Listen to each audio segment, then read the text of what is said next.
Hello friends, అందరికీ నమస్తే.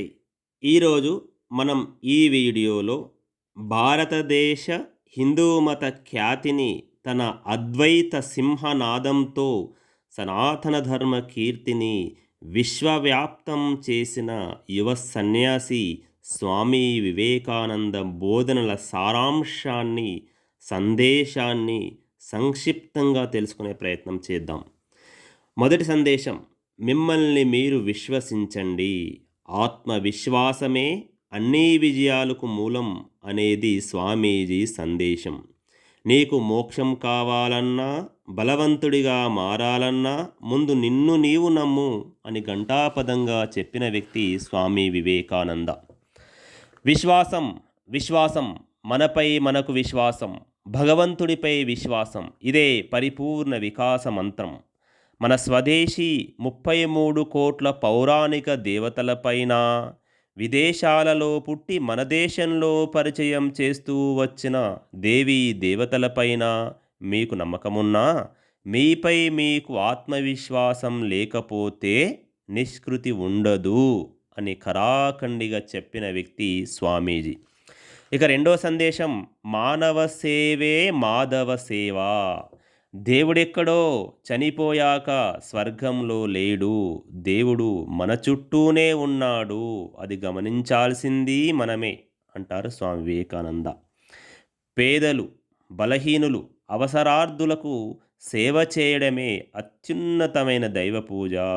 దేవుడు మనుషులలో ఉన్నాడు. ముఖ్యంగా బాధలలో ఉన్న ప్రజలలో శివుణ్ణి చూడమని అని చెబుతూ, దరిద్ర దేవోభవ, మూర్ఖ దేవోభవ, నిరక్షరాస్యులకు, అమాయకులకు సేవ చేయడమే నిజమైన పూజ అని కరాఖండిగా చెప్పిన వ్యక్తి స్వామి వివేకానంద. గంగానదిని పక్కనే పెట్టుకొని నీటి కోసం బావిని తవ్వుతున్న మూర్ఖులం మనం. మన చుట్టూ ఉన్న ప్రతిదీ భగవంతుడే. అన్ని రూపాలు భగవంతుడివే. ఈ ప్రకృతిలోనే దేవుడున్నాడు. అది మనం చూడలేని భ్రమలో ఉన్నాం అంతే అంటూ దెప్పి పొడుస్తాడు స్వామి వివేకానంద. ప్రతి జీవిలో పరమాత్మ ఉన్నాడు. నిజానికి నీవు చేసే సేవ జీవుడికి కాదు, అది దేవుడికే. కాబట్టి ప్రజలకు, దీనులకు సేవ చేస్తున్నాను అని కాకుండా, సేవ చేసే భాగ్యం నాకు భగవంతుడు కల్పించాడు అనే భావనతో, భక్తితో సేవ చేయమంటాడు స్వామి వివేకానంద. అందరినీ ప్రేమించడమే ఏకైక జీవన సూత్రం చేసుకోవాలనేది స్వామీజీ సందేశం. అందుకే స్వామీజీ రామకృష్ణ మఠం, రామకృష్ణ మిషన్లను ప్రారంభించాడు. ఇక మూడవది విశ్వ మానవ సౌభ్రాతృత్వం. అన్ని మతాలు ఒకే సత్యాన్ని తెలుపుతాయి. మంచిగా ఉండు, మంచి చేయు, అదే మత సారాంశం.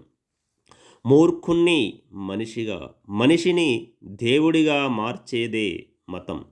నీలోని దైవత్వాన్ని వెలికితీసేదే నిజమైన మతం. దేవుడు, ఆత్మ, ఆధ్యాత్మికత, ఇవి మాత్రమే శాశ్వత సత్యాలు. అవి మాత్రమే జీవిస్తాయి. వాటినే అంటిపెట్టుకొని ఉండు అంటూ ఉద్బోధిస్తాడు స్వామి వివేకానంద. ప్రజలంతా ఆ దేవుడి బిడ్డలే. స్వామీజీ మాటల్లో చెప్పాలంటే, నీవు ఒక క్రిస్టియన్ అయితే ఒక మంచి క్రిస్టియన్గా ఉండు.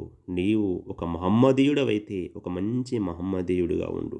నీవు ఒక హిందువైతే ఒక మంచి హిందువుగా ఉండు. ఒక క్రిస్టియన్ హిందువుగానో బుద్ధిస్టుగానో మారాల్సిన అవసరం లేదు. అలాగే ఒక హిందువు క్రిస్టియన్గా మారాల్సిన అవసరం లేనే లేదు.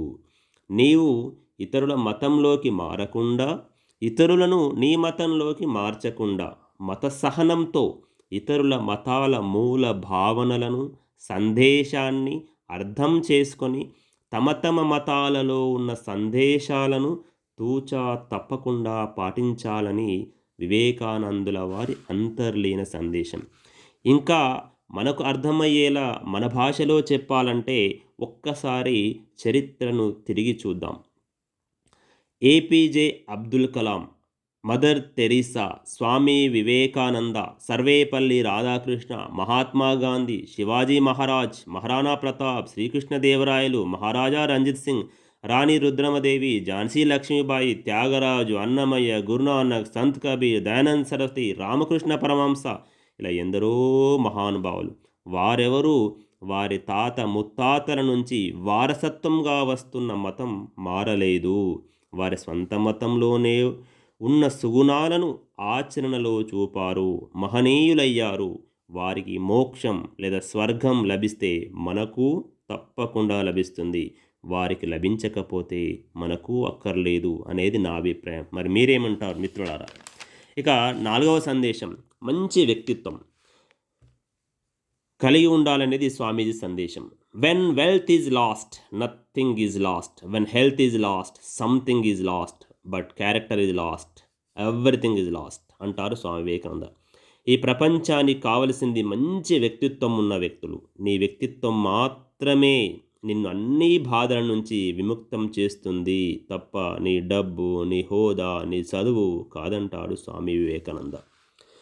మనసులో మంచితనం, మనలో లేని స్వచ్ఛత, ఆధ్యాత్మిక ఉన్నతి, వీటి ద్వారా అన్ని ఇతి బాధలు వాటంతట అవే పటాపంచలు అవుతాయి. వ్యక్తిత్వమే అన్ని సమస్యలకు పరిష్కారం అంటారు స్వామి వివేకానంద. అలాగని గొప్ప గొప్ప పనులు వ్యక్తిత్వం కాదు. సాధారణంగా నీవు చేసే చిన్న చిన్న మంచి పనులే నీ వ్యక్తిత్వాన్ని తెలుపుతాయి, మంచి ఫలితాలు ఇస్తాయి అనేది స్వామీజీ సందేశం.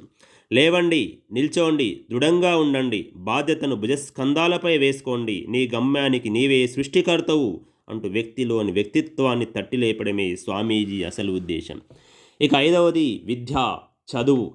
మనకు కావలసింది డిగ్రీలు ప్రదానం చేసే విద్య కాదు, మనిషిని మనీషిగా తయారు చేసే విద్య కావాలంటారు స్వామీజీ. విద్య వల్ల వ్యక్తిత్వ నిర్మాణం జరిగి మానసిక బలం, ఆత్మవిశ్వాసం పెంపొంది మేధస్సును విస్తరించి తన కాళ్ళపై తాను నిలబడేలా చేసేదే నిజమైన విద్య అనేది స్వామీజీ సందేశం. మనిషిలో నిగూఢంగా దాగి ఉన్న శక్తిని వెలికి తీసేదే నిజమైన విద్య అంటారు స్వామీజీ. మొత్తం లైబ్రరీని బట్టి పట్టే వానికంటే ఒక 5 ఆదర్శాలు తీసుకొని వాటినే జీవితంగా మరుచుకున్నవాడే నిజమైన విద్యావంతుడంటారు స్వామి వివేకానంద. అందుకే కావచ్చు గాంధీజీ భగవద్గీతలోని సత్యము, అహింసలను జీవితంగా మలుచుకొని మహాత్ముడయ్యాడు. ఇక విద్యకు కావలసింది శ్రద్ధ, కాన్సంట్రేషన్. ఈనాటి మన చదువుల దుస్థితి కారణం శ్రద్ధ లేకపోవడమే అంటూ ఆక్షేపిస్తాడు స్వామీజీ. వ్యక్తికి మధ్య వ్యత్యాసాన్ని కల్పించేది ఈ శ్రద్ధ మాత్రమే. ఒక వ్యక్తిని గొప్పవాడిగా చేసేది, మరొకరిని అల్పునిగా చేసేది ఈ శ్రద్ధే, కాన్సంట్రేషనే అనేది స్వామీజీ సందేశం. విద్యార్థులారా, చదవకండి, కూలంకషంగా అధ్యయనం చేయండి అంటారు స్వామి వివేకానంద. ఈనాడు పేదవారి కంటే ధనవంతులకే, నిరక్షరాస్యుల కంటే చదువుకున్న వారికే చదువు గొప్పతనం, చదువు పరమార్థమును అర్థం చేయించాల్సిన అవసరం ఉన్నది అనేది స్వామీజీ సందేశం. ఇక 6వది నిర్భయంగా ఉండండి, ధైర్యంగా ఉండండి. ఈ ప్రపంచంలో పాపం అని ఏదైనా ఉందంటే అది నేను బలహీనుడిని అని భావించడమే. మీరు దేనికి భయపడకండి, అద్భుతాలు చేయగలరు. మీరు బలహీనులు అని అనుకున్న మరుక్షణం బలహీనులుగా మారిపోతారు. అది అతిపెద్ద మూఢనమ్మకం. మిమ్మల్ని మీరు బలహీనులుగా ఎప్పటికీ భావించకండి అంటారు స్వామి వివేకానంద. భయమే చావు, భయమే పాపం, భయమే నరకం, బలమే జీవితం, బలహీనతే మరణం. ఈ భూమిపైకి వచ్చాక నీకంటూ ఒక ముద్ర వదిలి వెళ్ళిపో. చెట్టు, రాయి, రప్పలలాగా మనుగడ సాగించి నశించి చనిపోవడం కాదు. ధైర్యంతో ముందడుగు వేయి అంటారు స్వామి వివేకానంద. గొప్పవాడిగా కావాలంటే ముందుగా భయాన్ని వదిలిపెట్టు అనేది స్వామీజీ సందేశం. ఇక 7వది భారతీయులారా మేల్కొనండి. భారతీయులను పేదరికము, అమాయకత్వం నుండి మేల్కొల్పి ఆత్మగౌరవము, జాతి పూర్వ వైభవము, పునర్వైభవమును తీసుకువచ్చి భారత్ను మరోసారి శాస్త్ర, సాంకేతిక, ఆధ్యాత్మికత, రాజకీయ రంగంలో విశ్వగురువుగా మార్చడానికి భారత జాతి ఆదర్శాలు: 1 త్యాగం, 2 సేవల ద్వారా ప్రజలంతా కృషి చేయాలని స్వామీజీ ఉద్బోధ. ప్రాచీన భారతం మానవత్వం పరిడవిల్లిన నేల. ఉదార భావము, స్వచ్ఛత, శాంతి, ఆధ్యాత్మికత వెలసిల్లిన నేల. మధ్యయుగము, ఆధునిక యుగాలలో 1000 సంవత్సరాలు విదేశీ మతాల పాలనలో తన ఉనికి మరుగున పడిపోయింది. కాబట్టి భారత్కు హిందూ మతమే గుండె, వెన్నుముక, పునాది రాయి అని తేల్చి చెప్పిన మహనీయుడు స్వామి వివేకానంద. భారతదేశం తప్పక విశ్వగురువుగా మారుతుంది, కానీ యుద్ధం ద్వారా కాదు, మంచితనము, శాంతి, ప్రేమ ద్వారా అని నినదించిన కర్మయోగి స్వామి వివేకానంద. ఇతరులకు మంచి చేయడం ద్వారానే మనకు మంచి జరుగుతుంది. దాని ద్వారానే మనకు భక్తి, ముక్తి లభిస్తాయి. స్వార్థాన్ని వీడండి, పరుల సేవ అనే భావాన్ని మదినిండా నింపుకోండి అని తెలిపి యువకులకు సందేశమిస్తూ, యువకుల్లారా మేల్కొనండి, ఇది నిద్రించు సమయం కాదు, దేశం కోసం కష్టపడి పనిచేసే సమయం, బంగారు భారత్ను తయారు చేసుకునే సమయం, మన మాతృభూమికి పునర్వైభవం సాధించే సమయం అంటూ నిద్రాణమైన జాతిని తట్టిలేపిన సందేశం. ఒక సుభాష్ చంద్రబోస్, గాంధీజీ, భగత్ సింగ్, బాలగంగాధర్ తిలక్ లాంటి వారిని కార్యోన్ముఖులను చేసిన అద్భుతమైన శక్తి స్వామి వివేకానంద.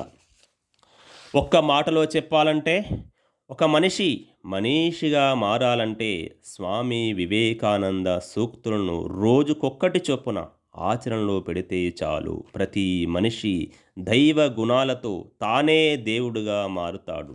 వ్యక్తిత్వ నిర్మాణం జరుగుతుంది.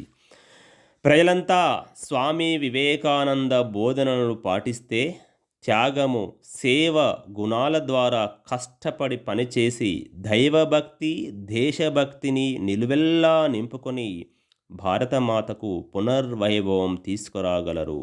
అందుకే రవీంద్రనాథ్ ఠాగూర్ గారు చెప్పినట్లు, మీరు ఇండియా గురించి తెలుసుకోవాలంటే స్వామి వివేకానందను అధ్యయనం చేయండి. అందరూ స్వామి వివేకానంద బోధనలను మరింత లోతుగా అధ్యయనం చేస్తారని ఆశిస్తూ మీ Narender. Thanks for watching. Like, share and subscribe my channel.